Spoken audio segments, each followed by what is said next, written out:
Hello, coaches! Welcome back to another episode of Coach Better Spotlight. My name is Kim Cafino, and I have worked with hundreds of teachers, coaches, and leaders in schools around the world to help them create thriving and sustainable instructional coaching programs. And I'm on a mission to help you coach better. Wherever you are in your coaching journey, come learn with us in one of our courses for instructional coaches or our private mentoring packages. Join our global Coach Better community and find all of our resources for instructional coaches on our website at coachbetter.tv. If you have a question you'd like to hear us answer or a topic you'd like to hear us discuss, please drop us a line on our website at coachbetter.tv/ask. Join our Coach Better Facebook group or find us on social media at Eduro Learning and send me a DM. Don't forget to subscribe to the channel to catch all of our latest episodes here on YouTube. Today's episode is part of our series featuring coaching conversations with one of my amazing clients, Danieal Longanetti, who at the time of recording had just accepted a coaching position for the following school year. Huge thank you to Danieal for being willing to record this session to share with all of you. Over the years, I've had many requests to see and hear what a coaching conversation looks like in practice.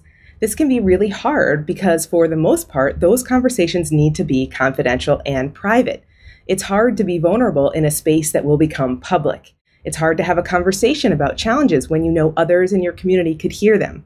But Danieal has very generously allowed us to record this coaching session so you can get a peek into what those conversations look and sound like. This is part of a series featuring coaching conversations, so if you like this one, keep your eyes peeled for the rest in this series. I'm so excited to share this conversation with you because these are exactly the kinds of questions we get asked all the time, particularly from experienced classroom teachers who are moving into a coaching role for the first time. In fact, this exact conversation is what prompted Danieal to join our course for new coaches called Getting Started as an Instructional Coach. Registration for this year's global cohort is opening up soon, so keep your eyes peeled to our website at edurolearning.com/getting-started for more details. If you just moved into a coaching role this year, or you're going to be a coach next year, or you're interested in becoming a coach, this conversation will be very relatable. And you'll hear exactly how we work through some of Danieal's biggest questions. How to build a coaching culture, particularly how to help teachers and school leaders understand the value of coaching when there may be some previous negative history around the word coaching. Before we jump into the call, I would like to invite you to look for the moments where I'm using questions to better understand the specifics of the challenge, where I'm using paraphrasing to clarify understanding, and then offering specific options in a consulting stance to see if there are strategies she can apply that will help her reach her goals. As we move through the conversation, I'm continually stopping and inviting opportunities to dig deeper and identify what makes the most sense for Danieal at this time in her context. At the very end of the conversation, we start thinking about how to actually make this happen. One important thing to note, at the time of the call, Danieal was not in any of my courses. So this is the first time we've had a coaching conversation like this. I hope you can see how quickly we can build rapport, determine the specific challenges she's facing, and work towards some intentional and realistic solutions given her specific context.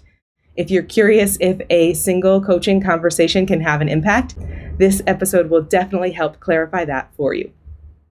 At the end of the call, I'll come back with a few thoughts to wrap up the episode. Okay. So, start us off. Tell us a little bit about the context at your school where you're coming to in terms of this conversation today. Okay, I am coming from being a grade 3 classroom teacher at an international school in Africa. And my new position next year is going to be technology innovationist. And I'm doing that alongside with my current position in grade 3. So the position was not filled this year. We had somebody leave late. And so I've taken on both roles, classroom teacher and technology innovation support. And so it's very busy. And next year, I'm moving out of the classroom and going full into technology innovation integration teacher. And then the other thing you asked about was something about knowing that others' perceptions may change and how do I manage that? Knowing that there are other people who don't see you in this role and how do you manage that? And that's a whole piece of the job as a coach that your admin was trying to tell you about, which is awesome because even though that conversation was emotional, you're lucky you had it, because I work with so many coaches who come into the role and no one has told them anything about this. And so they're like, why is this happening? Why is this happening? Why is this happening? And I'm like, well, it's probably because this and it's probably because that. And you kind of got a little bit of it kind of thrown in your face, like all at once, but at least you are able to like mentally prepare for it now, right? So you could be thinking about now or over the summer, or when you have mental capacity to think about it, like, how are you going to strategically and intentionally build relationships with everyone you need to work with? You may have solid relationships with, let's say, half of those people. But usually when you're in a classroom position, you don't interact with every single person in the division on a everyday basis. Like the kindergarten PE teacher probably isn't like in your sphere, but they're going to be in your sphere next year. So what are the things that you can do to build some personal connections with them, even now, before the end of this academic year is over, so that they're starting to see you as a human being, as someone who is trustworthy, as someone that they could potentially continue talking to? Because really the foundation of any coaching relationship is the same as any relationship, that there needs to be trust. And you build trust first on a personal level. So what can you do to be intentional and strategic about building trust with everyone you know you're going to need to work with? And part of that might involve like keeping track of conversations that you have, thinking about what do you know about these people and how can you start a conversation with someone. To pick up on the PE teacher example, maybe that person like runs marathons or something and you also enjoy jogging. So have a quick conversation about running with that person. It doesn't always have to be about coaching or tech, but any way in you can see to start building relationships with people, especially the ones that you don't already have relationships with, that's going to help you in the long run. Okay. I think that's good. I think for me personally, and this is going to put me in a very vulnerable place.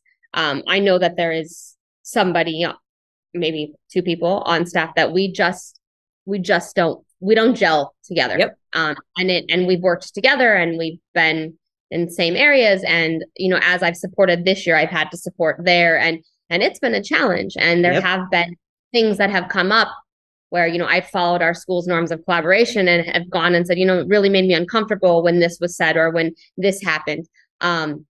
And that for me is the hardest part of doing it. And I was hesitant to take the role because changing somebody else's mind or perceptions of who I am 20 years younger than, or same age, but walking into it, that's hard. And especially if, I've been here for 6 years, I've not been here as long as some people have. And so that to me is the hardest part. How do I change those perceptions that I have tried to, talk and work and go and gotten pushback, and I still need to be able to support their classroom and their kids and them.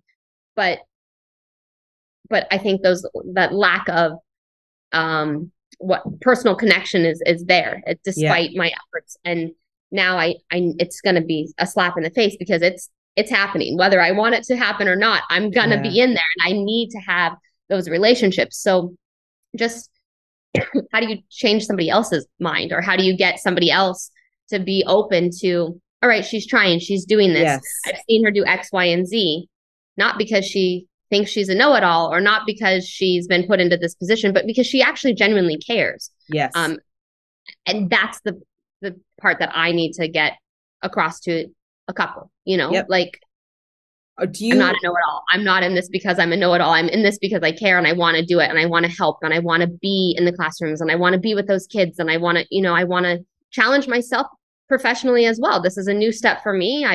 It's definitely scary leaving the classroom, something that you're comfortable with, into a new role. And I want everybody to feel that we're in it together. Yes, absolutely. And I think all the things that you're saying are the things you want to keep saying, but I'm wondering, are those people that you're thinking of now,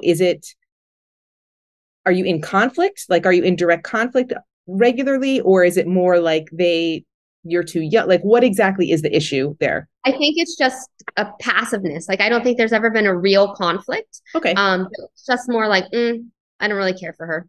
Okay. I came in very, very strong when I came in I came from a readers writers school. We had followed the workshop model. I came into a different setting and I had a lot of questions, and my questions came off as pushback.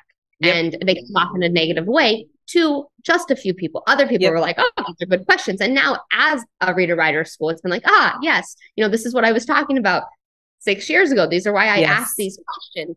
And I think that it just rubs some people who have been here forever the wrong way. And so it's not that there's ever been this actual conflict. It's just, I don't really care for her. Do you have, I've been giving you a little bit of consulting advice as we've been going through this call, just kind of like telling you what I think could help. But I want to ask you more of a coaching question now. Have you ever had an experience like this before where either you didn't like the other person and they were able to turn it around on you, or you've seen this happen where, those two didn't get along before and they were able to overcome anything?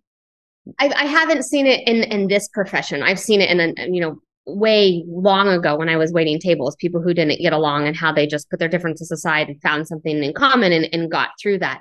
But not in the academic profession. And I think that because we go to our own spaces, it's very different. Whereas when you're in a bar or you're in a restaurant, everybody's in front of everybody, and you can't make face in front of everybody all the time. Like you have to get. We can make face here because I see you in a staff meeting or I see you in the morning. Like it's not an everyday thing. So no, I haven't. And I haven't actually seen other people even in my previous schools have those issues and overcome them. I think everybody's just been pretty, either that or I was oblivious to it because I was focused in on the classroom, Yeah. I think that stuff is happening all the time. And if you can avoid it, it's wise to stay away, right? Okay, one more coaching style question. Knowing that it hasn't been actual conflict, knowing that you are both, all of these people, but as in your peer relationships, you are aware that, you don't necessarily like see eye to eye. If the other person could do something to come around to your side, what would the other person do? What would you want them to do? Say good morning. Okay. Like simple things, like when we walk past each other, just be kind, greet you. Not have this feeling of I walk in the classroom and it's like, well, what are you doing here?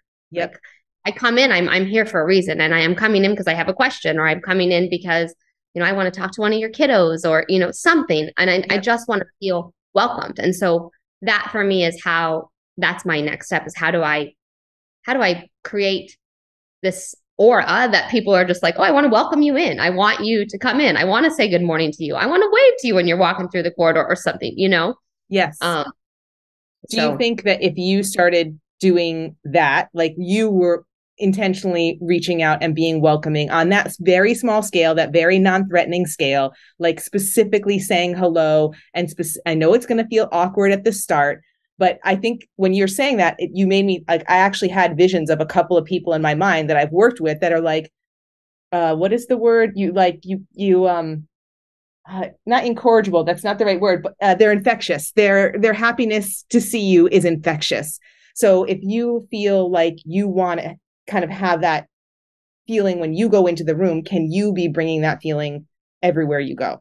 I definitely could probably step it up. I mean, I kind of just gave up on that, so you don't say it, I don't say it. I'm just going to keep walking, Yes. Or you're in the staff room and you don't want to say, I'm going to walk past you, I'm going to sit at another area type of thing. So I guess I could take that plunge first and try to build that there. Yep. I think that is a small but very manageable step that you could even start this year. And if you felt like it would be too awkward to straight up and just start doing it, you could even consider how just popping in and having a one-on-one private conversation where no one else is in the room and say something like, I know we haven't always agreed, we haven't always seen eye to eye, but it's really important to me that we have a positive working relationship. So I just want to let you know that from now on, I'm going to really be doing my best to create a positive environment between us. I mean, even something as simple as that, and then intentionally being like, hey, it's super awkward. But when you think about school leaders, they have to do that to everyone too. And that's kind of one of the elements of leadership that you're taking on, is that you have to have relationships, build relationships, be positive with everyone, even if they don't like you and even if you don't like them. Yes. And I should take the first step. I think that it'll go a long way. Absolutely. That's good advice. That's definitely where I should start. And I could start that today. I could leave, our chat and walk in and say hi. Like it's Yes, not that hard. It's just intimidating. So totally. And so as you're like going through that process of kind of overcoming that barrier, think of what, and this is what comes into the like time management, self-care piece of what I was talking about way earlier when I was just rambling on a bunch of things. You're going to be doing things that are going to feel hard and are going to feel uncomfortable. So what are you putting in your day that brings you joy, that makes you feel satisfied in your job, that makes you feel like you made the right choice, that makes you feel happy to be where you are? If it is popping into a classroom and seeing kids, I mean, right now, obviously you're in a classroom, so you see kids every day, but what are you going to put in your schedule that's in your routine that that seeing this particular person and being positive around them is so draining, and you don't want that to ruin the rest of your day. So what's the thing you're going to do right after that to just bring you energy right back up? And maybe it's something like going to the cafeteria and getting a smoothie. I don't know, but whatever it is that's going to bring you a little moment of joy, try to make sure that when you have those things that are draining, that there's something positive in your day, whether it's immediately after, if you can manage it, or soon after, that will also help this transition of like, oh, there's so much more politics to this job than I ever had to deal with before.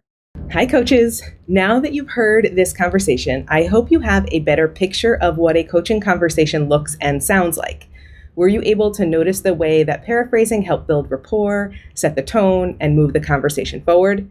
How slowing down and asking questions helped uncover exactly where the challenges were and identify ways that aspects of the next step might already be visible in the work Danieal is already doing or thinking about? One of the things I hope was visible is the way that once you are comfortable with the 3 coaching stances, consulting, collaborating, and coaching, you can move seamlessly between them as your coaching partner needs. Transitions can be smooth and natural, but as you work to that point, you may need to be more explicit in your practice. If you're curious about coaching conversations and how to have better coaching conversations, this is something we talk about in our mini course, How to Have Coaching Conversations.